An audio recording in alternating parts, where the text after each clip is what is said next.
All right, we're going to get started now on the panel. I just want to remind everybody to please turn off your phones and put away your laptops if you do have them out for the panel, please. And the panel is going to be Q&A style, so if there's time left at the end, we'll take some questions from the audience. And just before we get started on question one, I'm going to introduce everybody briefly. So next to me is Riley Giffen. He's the co-founder at Coldstream Clear. Next to him is Susan Downey Lim. She's the tour director at Grape Escapes Nova Scotia Wine Tours and Taste Halifax Food Tours. Next to her is Loren Patterson, CMP Facility Rentals Manager, Canadian Museum of Immigration at Pier 21. And next to her, we have Kristen Grant. She is the front office manager at the Delta Barrington Hotel. So question one is to please briefly describe the organization you work for and your position. Okay, so yeah, I'll start. My name's Riley Giffen. I'm one of the co-founders of Coldstream Clear Distillery. We're at Macedon Ridge in Stewiacke. I started the company when I was in my final year of university at Dalhousie and got it to a point where I was able to start it full-time after I graduated, so I've been doing that for about 2.5 years. And Coldstream makes a variety of rum, vodka, and liqueur products that you may see around at the NSLCs or at farmers markets or our retail store or anywhere else. So that's a long story short, but that's the basics of what I'm doing right now. Hi folks, my name is Susan Downey Lim. I'm the tour director and owner-operator of Grape Escapes Nova Scotia Wine Tours, which does wine tours from Halifax to the Annapolis Valley, visiting wineries, obviously. Usually about 6 to 8 hour day tours. We operate 7 days a week between May to October and a little bit through the winter months. And we also have Taste Halifax Food Tours, which does driving food tours around the city, culinary tours essentially. And I'm one of the founders of Chainyard Urban Cidery, which is the new cidery that just opened on Agricola Street, Agricola North. So I kind of wear a few different hats, but I'm happy to share some of that information with you guys today. My name is Loren Patterson, and I'm the Facility Rentals Manager for the Canadian Museum of Immigration at Pier 21. Pier 21 is a national museum.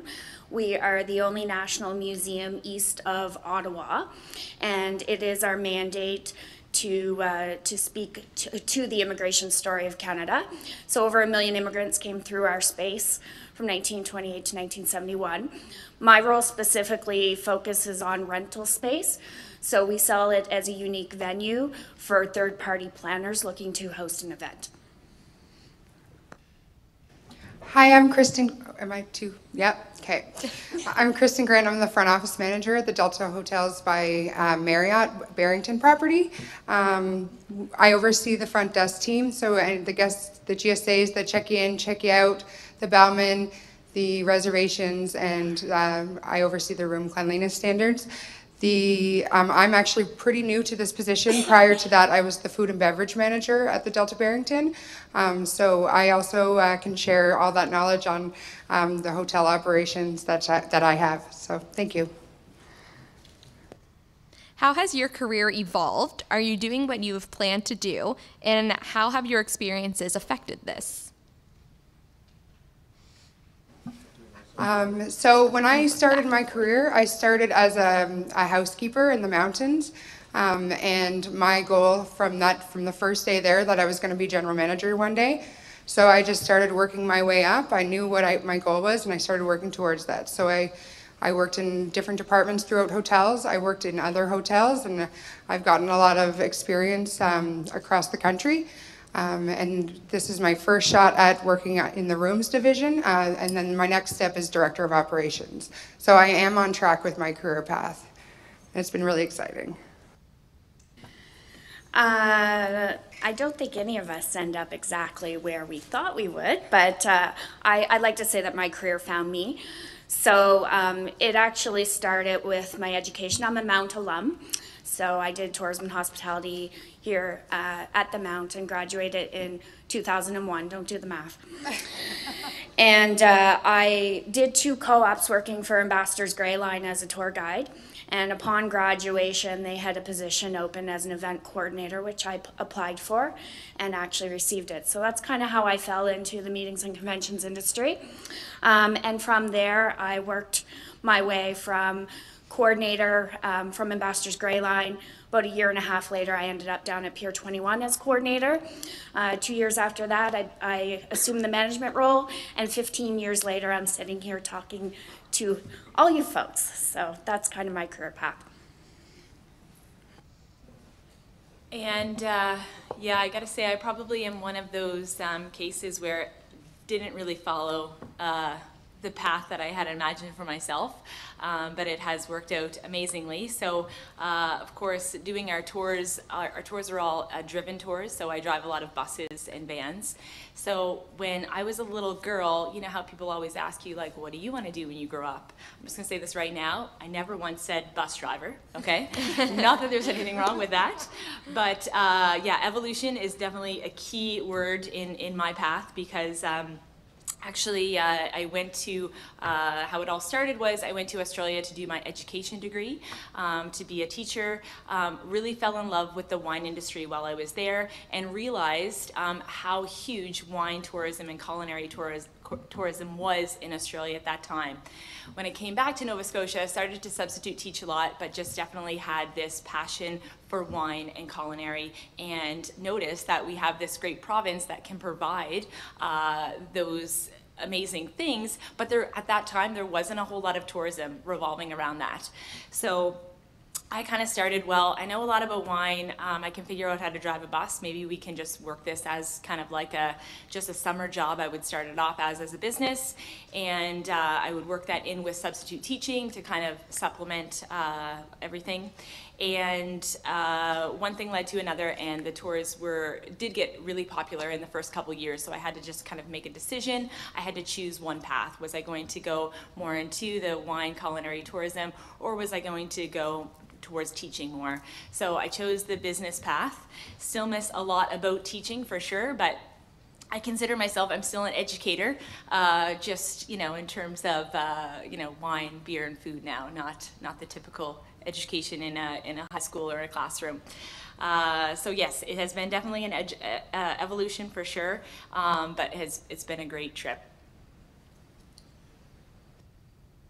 Yeah, I definitely have a similar experience as well, just the way that my career took a U-turn, not necessarily in a bad way at all, but I'm a chemical engineer by education, and the whole way through my university career, I had co-op jobs in the oil field, and that was the whole plan all along, sort of till the last 12 months, where we started this business basically to see if we could uncover a little bit of potential. So it was sort of the same situation where at some point you have to make a decision. So when I graduated, I had to make the decision, do I apply for a job as an engineer and take that, you know, somewhat comfortable salary and the regular path, or do I really want to run with the Coldstream distillery business?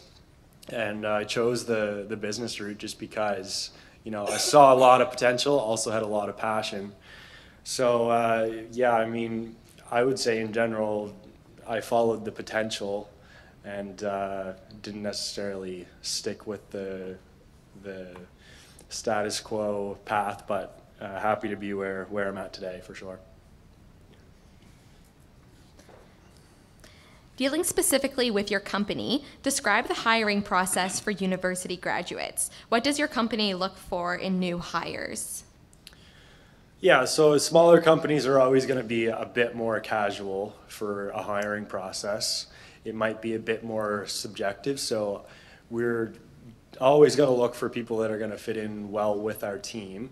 You don't have to be an exact personality match, but in general, we all need to work together effectively. But specifically with a startup or a growing phase company, you're always going to want to think like your employer thinks. So, you know, it's a big investment when someone hires you, whether it's private company or whether it's government or whoever. So just think that your salary or your wages are not the only investment that this company is putting in to you. So you always hear about how employers want their employees to add value. So, I would think, I would encourage you to think about, how can I make this overall operation be more effective? Or how can I make it more efficient? How can I drive new growth or revenue? Just think about those things to ensure that you're adding value as a new hire, and try and communicate how you're going to do that in an interview process too. Just because at the end of the day, it is a business, so we want to work together as a team, and we have goals that we want to hit. So if you can communicate those particular things about how you can add value, that's going to be most important for sure. Yeah, for us as tour guide, tour operator, I mean, we're a small business, so the hiring process is pretty simple. We basically do, 1 or 2 interviews. We're making sure that you have the correct set of skills that we're looking for, call your references, and that's about it. It's pretty simple and standard. What we're looking for in an applicant is, I used to, a few years ago, I always was trying to find people that had a bit of background in wine or knew a lot about the local foodie industry or the craft beer industry or something like that. I've now kind of changed my thought, is that actually you don't need to know that stuff at all. We have the ability to teach you that stuff. What we're looking for the most in an applicant is really, number one, is having leadership skills. So obviously as a tour guide and a tour operator, that's super important to us. Also you need to, we're looking for someone with confidence. You can speak in front of a group. And just have a passion to learn, because we can teach you everything that you need to know in terms of the content that you're telling on tours. We just need somebody that really needs a passion to learn that, and a passion for like the local industry, what's happening in Nova Scotia. For Pier 21, we have quite a few diverse opportunities available. So there would be my department, so events and meetings, where we may be looking for business, tourism students, customer service for frontline, whether it's some of the tour guide positions or in our gift shop. But there's also opportunity for history students, education students, research positions, if it's in our Scotiabank Family History Center, where we do genealogical research. We also have curatorial department, so that work with our artifacts, put together the museum exhibits. As far as education background, it can be diverse depending on the actual position. Our standard process is, we are a government entity, so all of our positions are posted through Career Beacon. Indeed, they're actually, any entry-level positions are posted through university websites as well. Because of the government entity, there is a desire to have bilingualism, French and English, though for this summer, there's also opportunity for other languages. We're hiring 4 Mandarin speakers actually this summer to do Mandarin tours for the museum. So cultural diversity is definitely a plus. But just to reiterate what Susan was saying, at the end of the day, really what we all look for in a cover letter is passion. So as a cover letter to me should not reiterate what's in your resume. I want to know why you want to work for me and what you can bring to the table. So this is your opportunity. If you have an immigration story, if your grandfather, your grandmother was a war bride, put that passion of why you want to work at Pier 21 in that cover letter, because that's really, at the end of the day, what is going to set you apart from everyone else. So at Delta Hotels, it's a bit more extensive. The recruitment process is pretty lengthy. Everyone goes through the platform global recruiting system that everyone that Marriott Hotels uses worldwide, and you can apply for different departments in the hotel.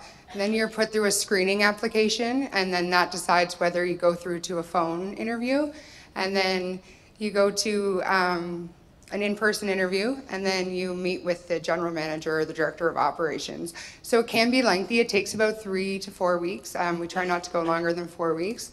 But just like most people on this panel said, we are looking for personality. We're looking for passion.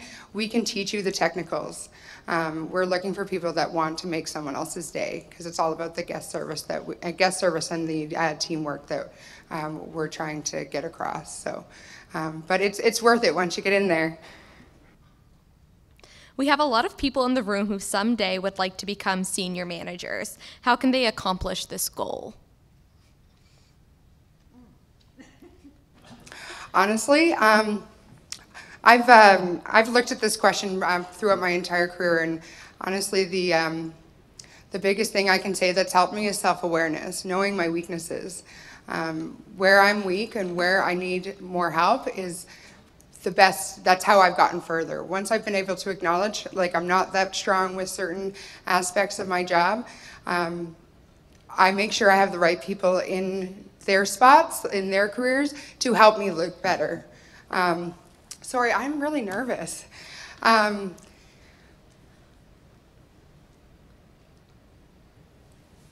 Okay. My career looks a little differently than what it used to look like. I used to be a workaholic. I had to be at work for 16 hours a day. I didn't have any boundaries, and I didn't understand why I wasn't getting further. I put up those boundaries. I figured out what I wasn't that good at, and I found people to help me and show me how I could get better at that. Once I took the help from other people, I started to move forward in my career. So for those of you who want to be a senior manager, my biggest advice is don't be scared to work your way up in an organization. So don't think that you may graduate with your university degree, go to an organization, directly apply for a senior management role. A lot of times you can be a more effective manager if you've actually completed the roles that you manage, because it gives you a greater understanding of your sense of team, and then you're able to offer more support later. So ask those questions in an interview. Ask if there's room for advancement within an organization, because if you're working for a small organization and the manager has been there for 15, 20 years, and your ultimate goal is to be the manager of that department, know what advancement exists within an organization. Don't be scared to take a lower position to work your way up. And also don't be scared to ask for mentorship. Make it known. Most effective managers, in my opinion, should be there to mentor their team, help them learn and grow within the organization. I consider that part of my job.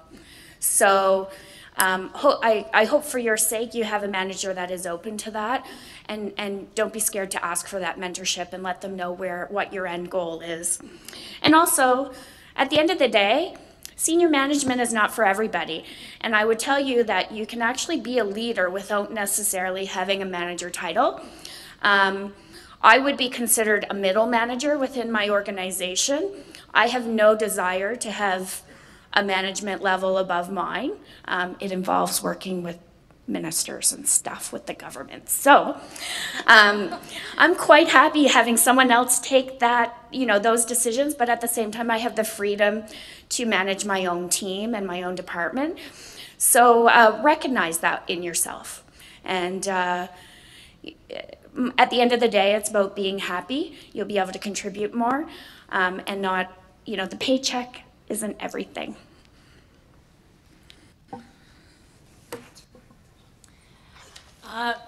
So senior manager with our organization.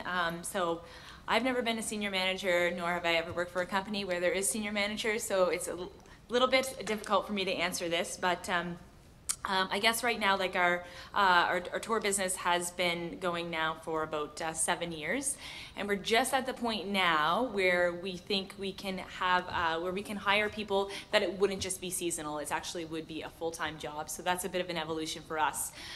So now we're kind of approaching the topic is, in the next few years, do we need someone to be kind of a manager on board to kind of look after, oversee the things that just essentially I've been doing myself year to year. And you know, and planning the tours and the emails and dealing with guests and all the components essentially of the business. So when we look for that person, I guess we're looking for someone who can wear multiple hats and can kind of jump between, if they need to be the tour guide, if they need to be on kind of like managing guest experiences, if they need to be doing social media and marketing and whatnot. So yeah, so we're just kind of, I guess, be looking for someone who has a bit of experience or willingness to learn in all those different areas, sort of thing, just from a small business. Yeah. Yeah, this is a really broad question, definitely specific to every situation. I'd agree with everything that everyone else said so far.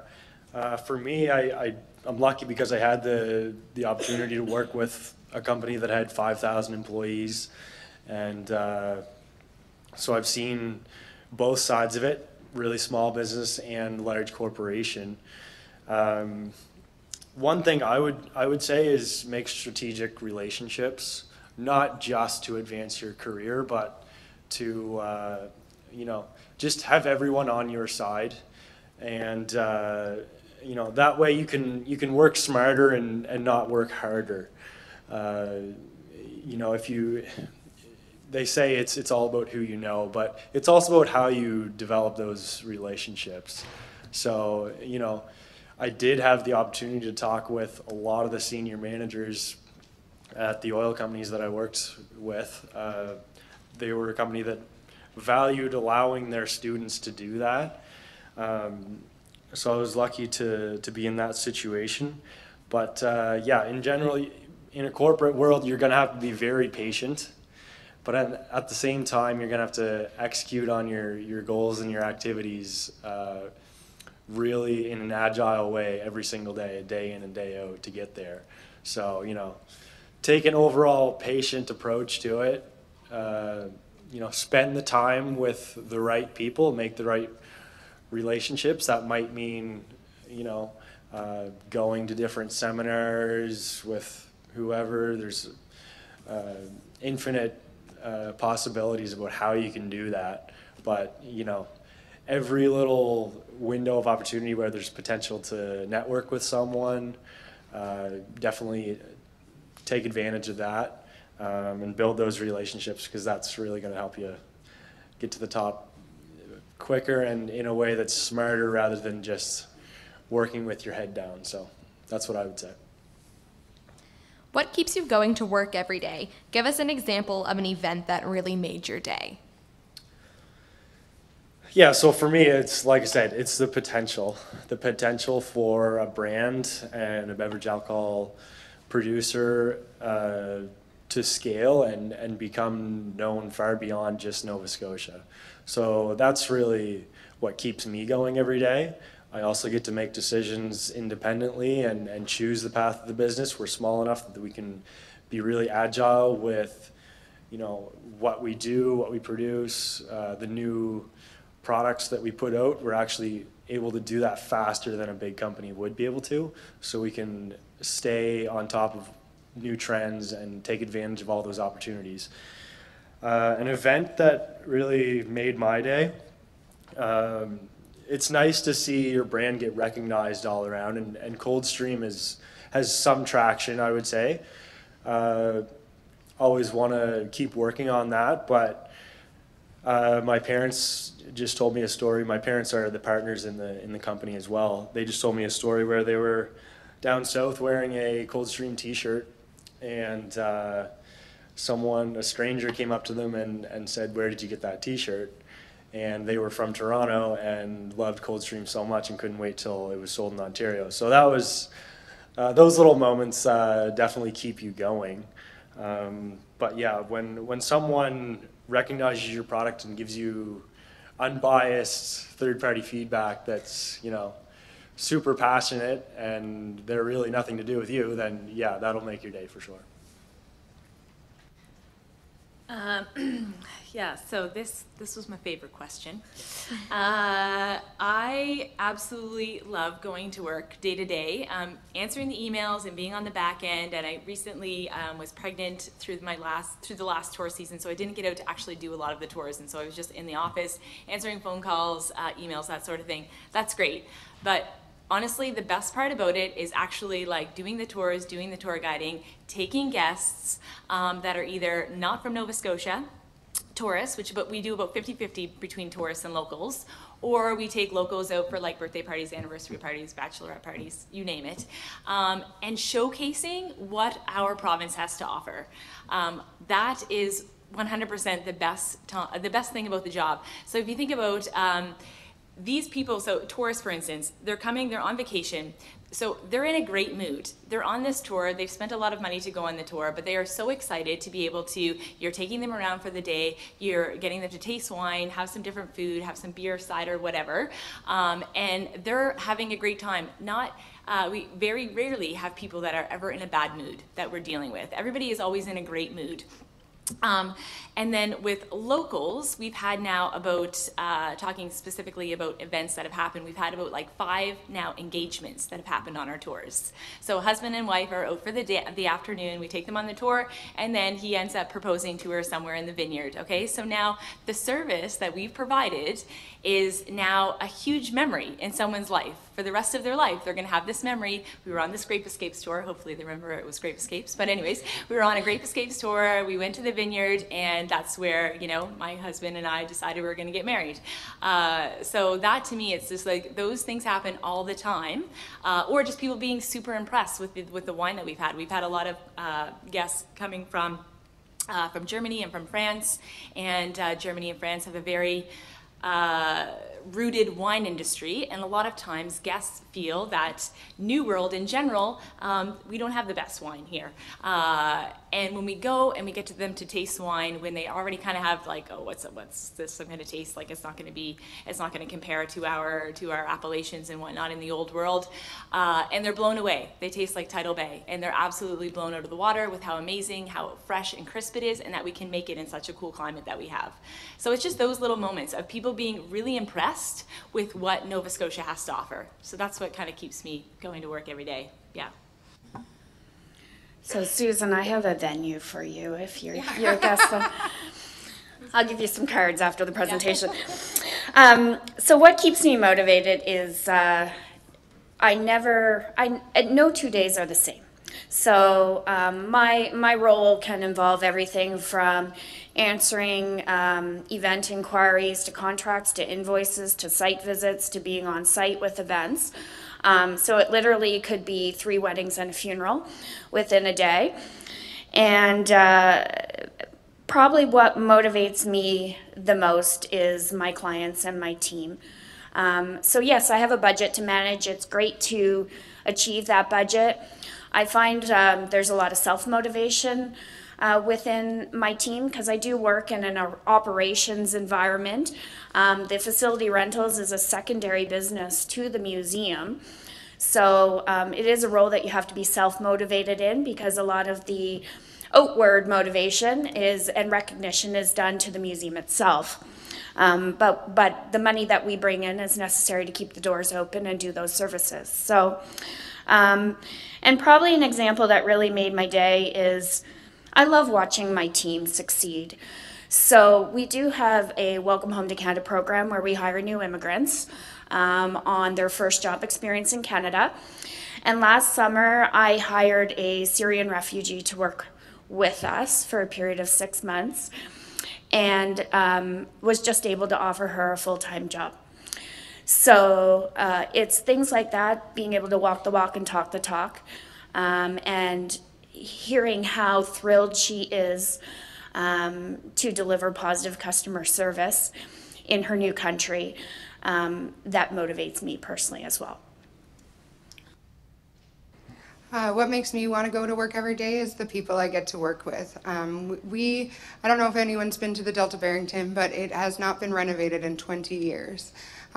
So it is a bit old and dated, but Marriott Hotels does this it's called the guest service survey.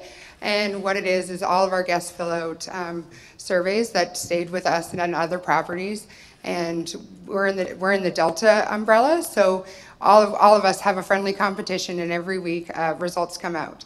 And we're going up against hotels that have been renovated that have 5-star product, but we're continuously getting #1 in staff service.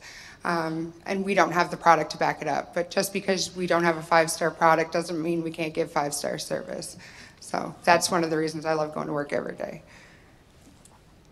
Oh, it's me again. What are the most important skills people need in the tourism and hospitality industry? I would say the main one, and in the industry I'm in, is people skills. Knowing how to deal with different personality types will get you further than anything else.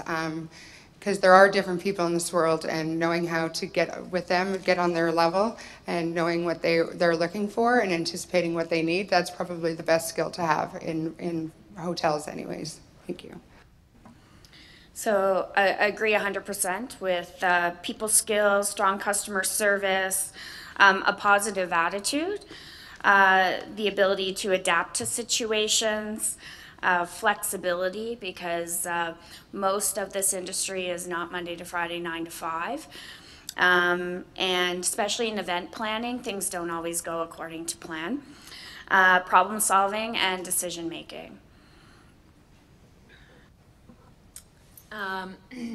Yeah, a lot to the same points as these ladies had said. I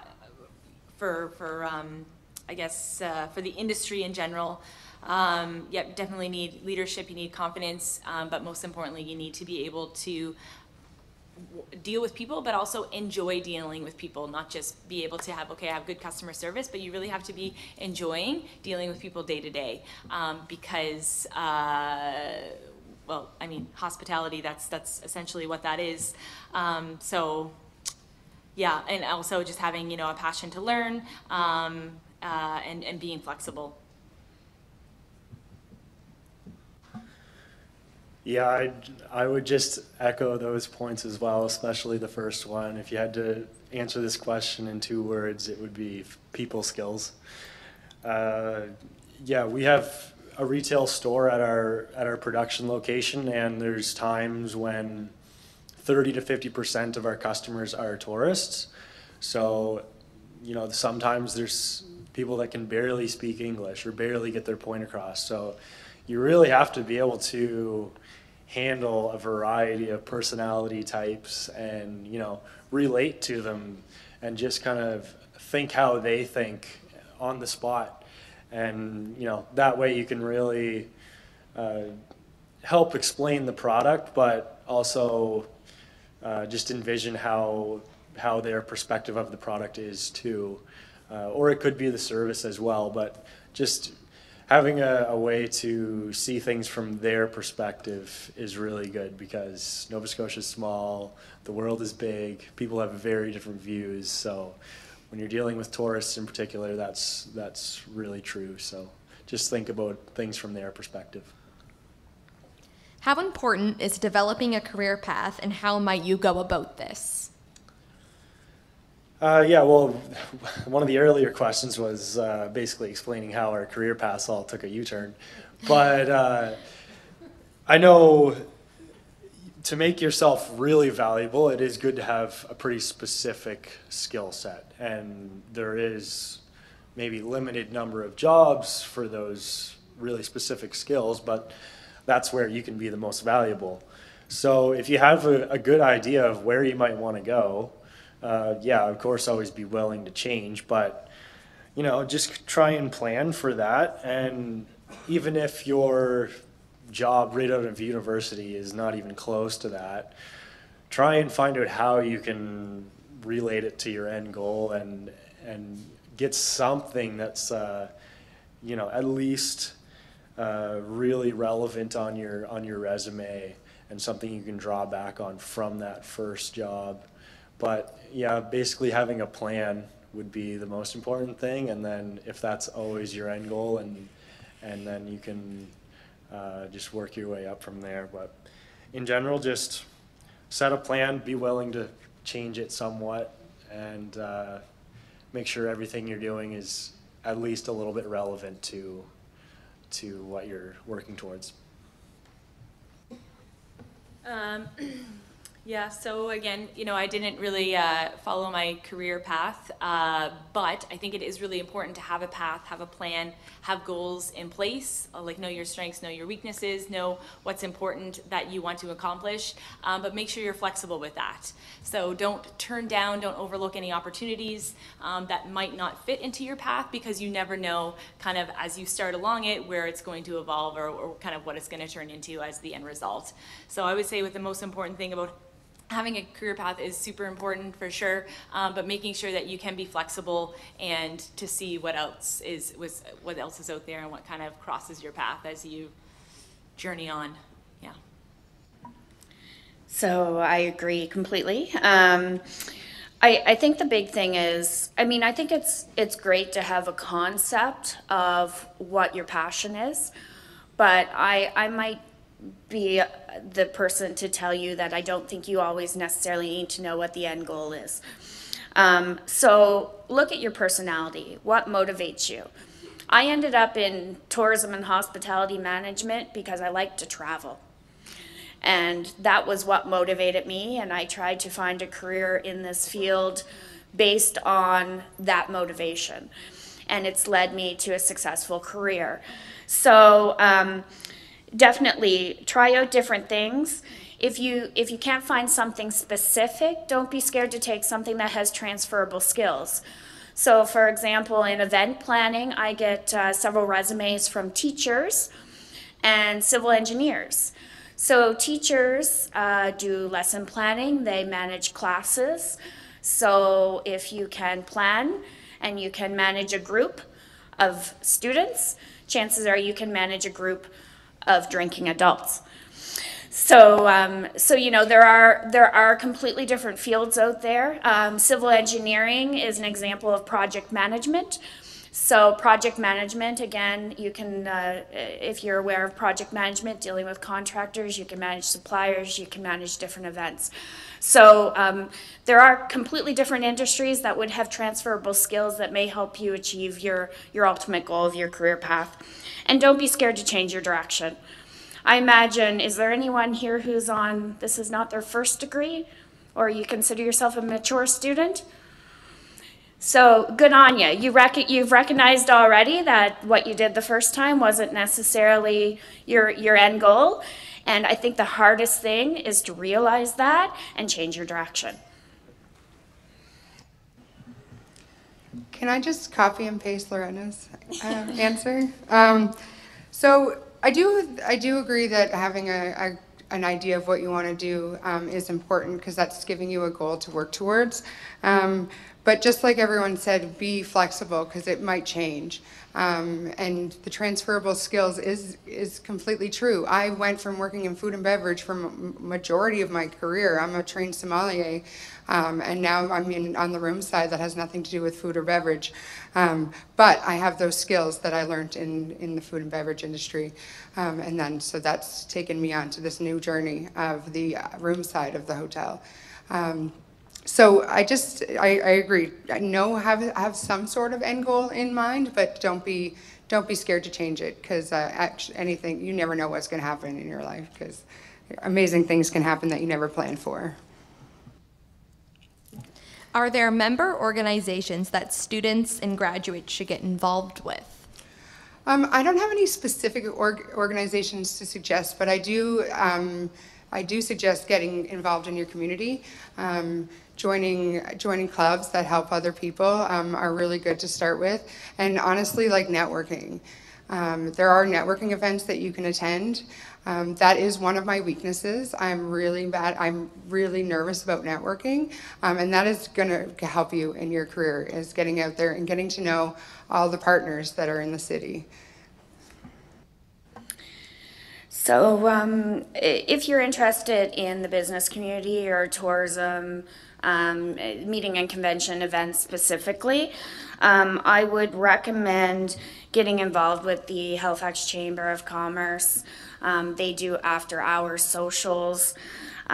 Fusion Halifax which is actually a group geared towards young adults in the business community, and MPI, which is Meeting Professional International.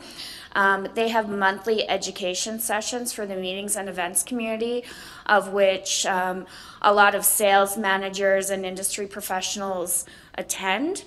So the networking opportunity is fantastic. Any student can attend any of their events for $15. So, and it usually involves drink and food, so think of it as a night out. And if you are the type that is nervous to network, find yourself a mentor that will take you with them. So if anyone wants to join me for a drink, my cards are here. But find yourself a mentor who can take you, introduce you, break that ice. And networking really is a skill that is key for future success. So we are a part of the Winery Association of Nova Scotia, the Craft Brewers Association of Nova Scotia, and both of those organizations, I wouldn't say there is active roles to be a part of, but they are oftentimes looking for volunteers and often looking towards students to do things like helping out with events. So, and they're often kind of fun events, like usually wine tastings and beer tastings, and you can go, volunteer, be a part of it, get to meet some people in that industry, and you also get to drink a little bit of wine and beer on the side as well. So it's not a bad way to kind of get involved if you want to get into sort of the culinary tourism area.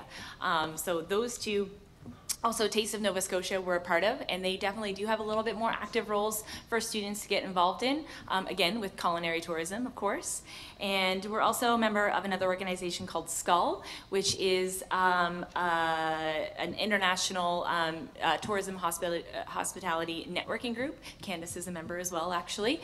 And they meet monthly just to get together, and we have members that are from Pier 21, from other hotels, from other small businesses around Nova Scotia, and we all get together with the idea that we're all here to grow the Nova Scotia tourism industry. So if you're coming from a culinary background, if you're coming from hotel background, whatnot, we're all there. We meet, we network, we have good ideas, business relationships formed because of that.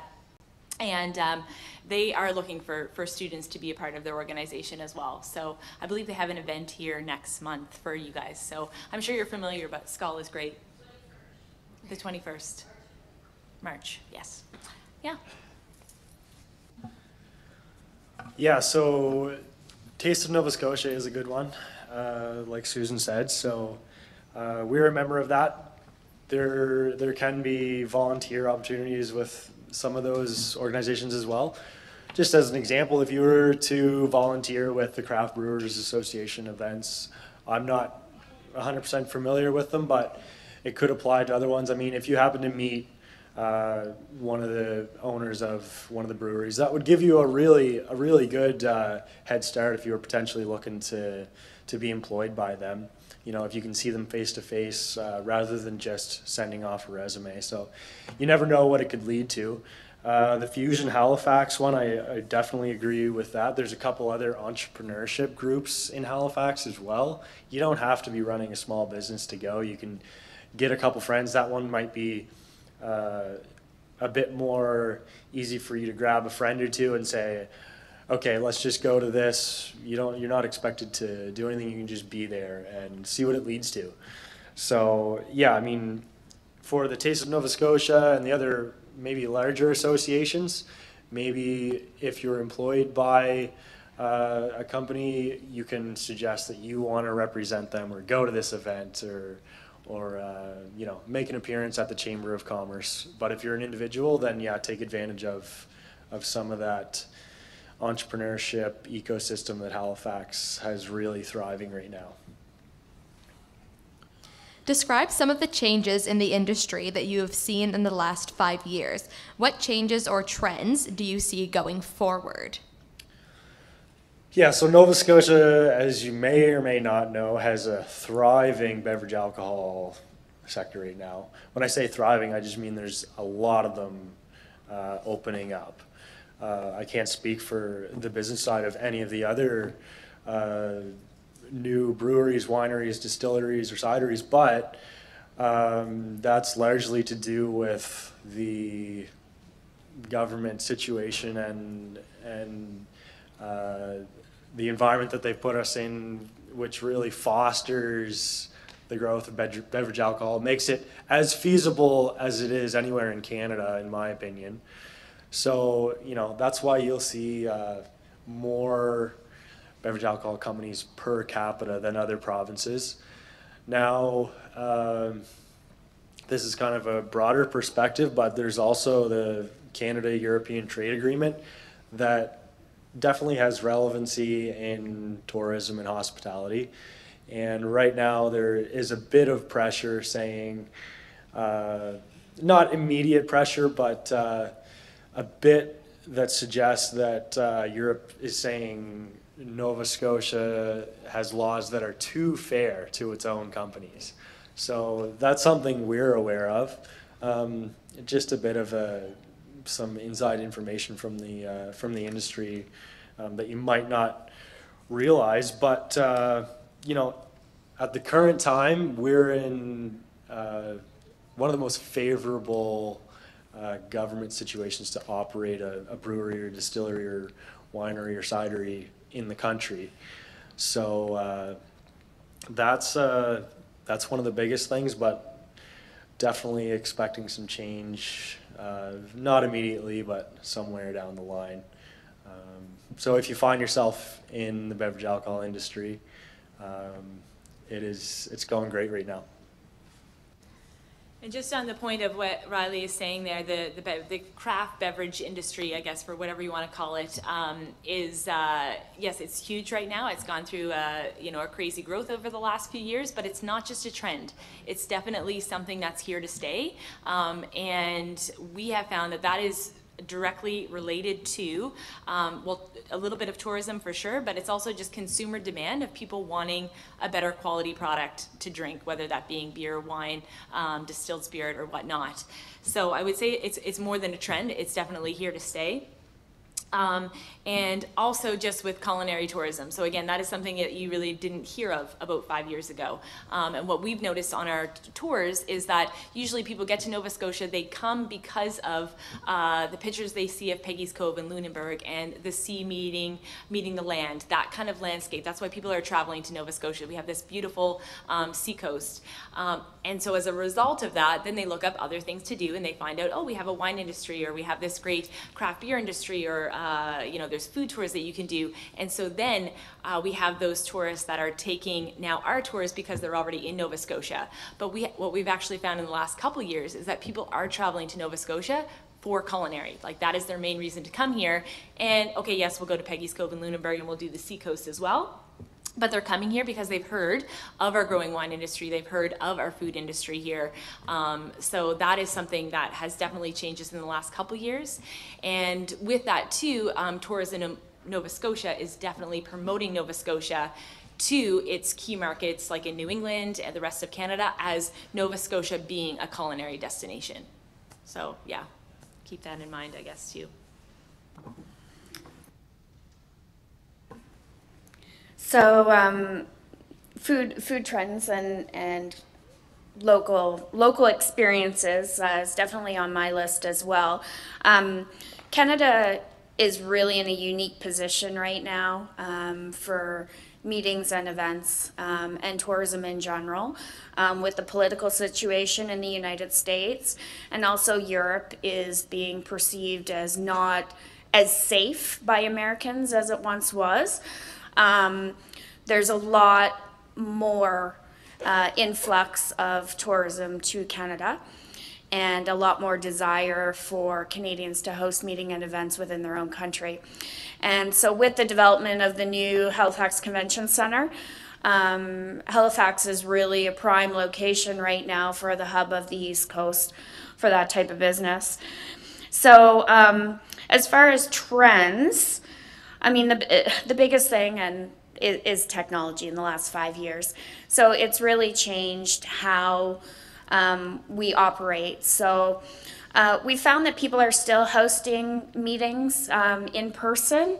You know, they may have new technologies to bring in their guest speaker, perhaps, from another location, whether it's video conferencing. But they are still hosting meetings. But the new technology has led to shorter lead times and an expectation of higher response times. So if I receive an inquiry for meeting space, my clients expect a proposal and a turnaround in 24 hours, or they've gone to another venue. So that very much is the reality, even at 5 o'clock on a Friday. So it's I hope it's a trend. I don't think it's a trend, but you know, the faster we get in a communication process with technology, the higher volume and the shorter response time for customer service is there. Perfect. I also want to echo on the culinary and wine in Halifax, because I don't know if anyone knows this, but Halifax is currently the #3 destination on TripAdvisor for the world. So that's pretty exciting for our little city here. So the trends happening in hotels right now is the business traveler. The business traveler isn't looking for the full service hotel anymore. They're just looking for with what they need, their pool, hot something to eat in the morning, and they want us to be there for them, but they don't want us bothering them and giving them all the fluff. So we basically need to be there in their arm's reach, and we are moving to more technology. We started the mobile check-in. We are implementing a global platform that starts this month. Basically, we will have access to anyone that has stayed at any Marriott property in the world. We will know what if they liked having their bathroom door 90 degrees open. We know that. We know that they like to have a newspaper on their bed in the morning. We know, well, we wouldn't go in there while they were in there, but we know we can anticipate what that guest wants to make sure that they have a flawless service while they're here. So the less times they have to call the front desk and ask for something, the more time they have to tend to their business of why they're there. So that's a big part of the change that we're seeing right now. Okay, so that's what we have for panel questions. So I'll take questions from the audience if anybody has any. Just make sure you speak nice and loud and clear, because I'll repeat it into the mic so we just have it for our live stream. So does anyone have any questions they'd like to ask? Yeah.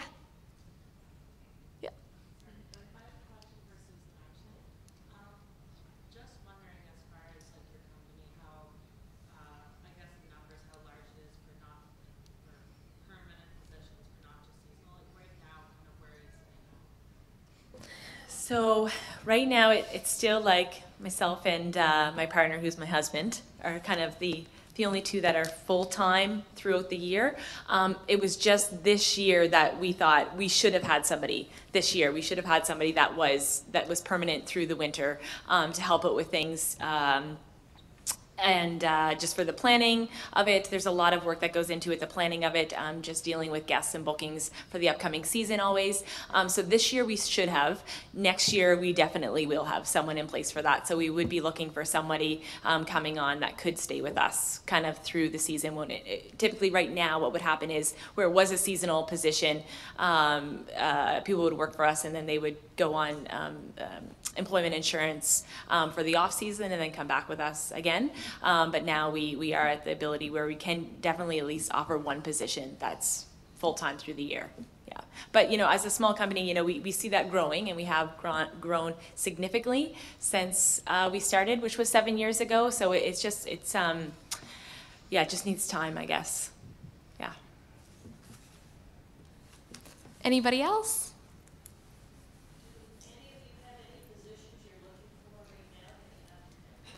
So do any of you have any positions right now that you're looking to fill?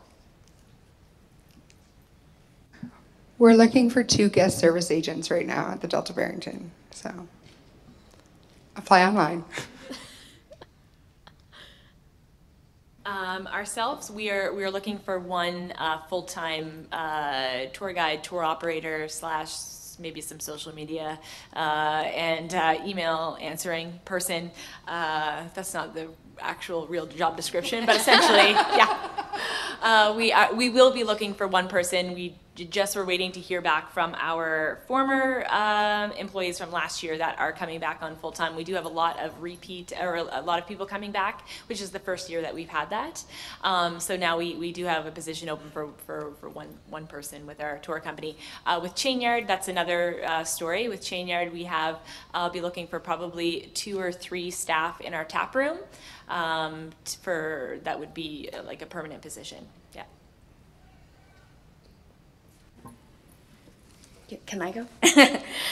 So I would encourage you to go to pier21.ca website and look at employment opportunities. Right now, what is posted up there is the 4 heritage interpreter positions that are bilingual between English and Mandarin. All of our Welcome Home to Canada program positions are up there, everything from IT to an event coordinator to a receptionist. They are geared, because it is a program, they are geared towards those that are new immigrants to the country. But within the next month, all of our frontline positions for the season will be posted up on the website. So that will be heritage interpreters, it'll be front of house for the gift shop, it'll be researchers for the Scotiabank Family History Center. So those likely will be posted. We're hoping to hire for mid-April, so they likely will be up in the next week or 2. So for Coldstream, we often are looking for staff to help us with the farmers markets. So that would be one thing if you're looking for something on the weekends. I'd encourage you to follow us on social media, because we'll always share our job postings there as well. So there will probably be some things come up in the spring. And another thing we do at some other universities is we have a campus manager. So they help get the word out about Coldstream and, you know, communicate the brand. And so we don't have one for MSVU. It is a lot of self-led work, but we're always open to that. So if anyone's really ambitious and wants to go after that, I'd be happy to explain that more afterwards.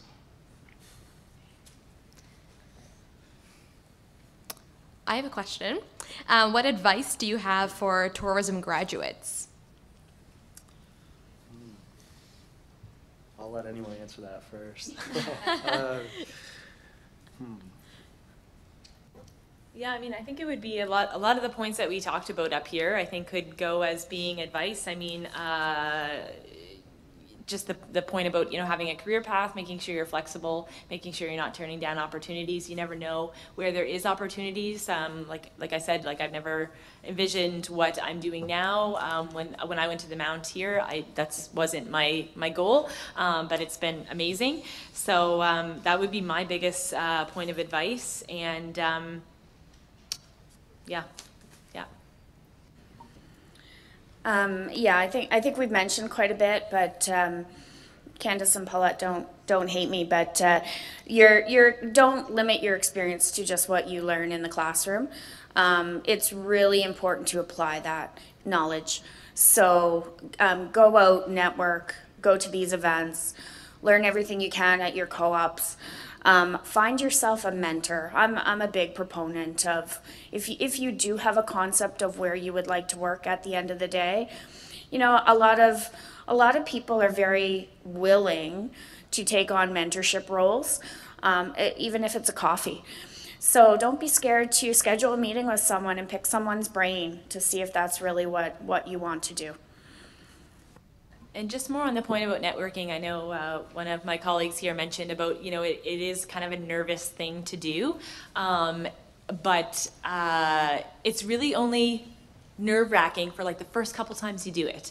And then it becomes like, it's like everything, it's easier and easier all the time.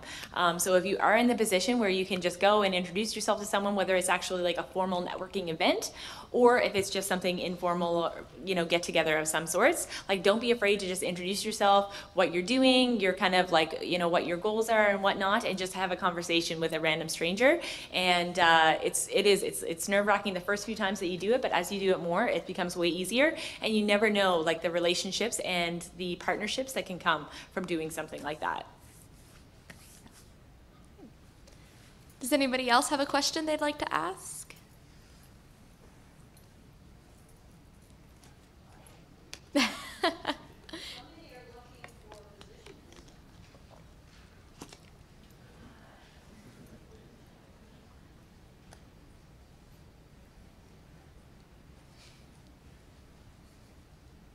All right, so if there's no more questions, then I guess we'll wrap it up. So thank you all for coming, and thank you to our panelists for coming as well. This is great. I'll just say one more word.